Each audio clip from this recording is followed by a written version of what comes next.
Il se passe dans Palou ce dernier temps bien de choses pas catholiques du tout. Les risques sont énormes car les malaises sont palpables au sein de ce parti qui passait hier encore comme le modèle quant à son organisation et aussi à sa stabilité, le volontarisme et la discipline qui caractérisent ses militants. À l'analyse de faits qui surgissent ces derniers jours, la première impression qui saute aux yeux de tout observateur averti qu'une main noire serait à la base de cette perturbation. Palou doit avoir comme première ambition d'être un parti national et non un parti sectaire. Si l'on veut que Palou garde la tête haute, l'esprit du parti sectaire est obligatoirement à bannir.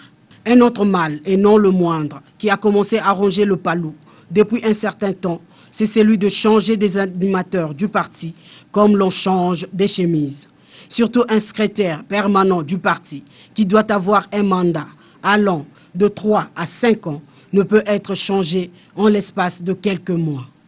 Cette pratique veut tout simplement dire vouloir avancer en reculant. Parti biso toye ko pelsa moto te mais toye ko lanande ordre ndenge e salamaka likamnyo so po salamaka kata parti na biso e bana kana base papa na biso Antoine Kizenga lobi ke na bana na ba mama. Nous ne sommes pas venus mettre de l'huile au feu. Nous devons suivre l'ordre établi. Antoine Kizenga lui-même a déclaré que j'ai commencé avec les mamans, je continuerai avec elles.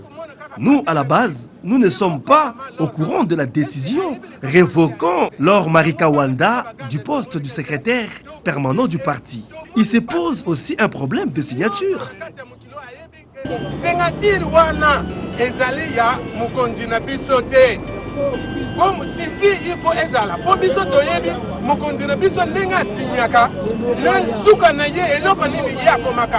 En tout cas, les militants veulent voir clair dans cette situation.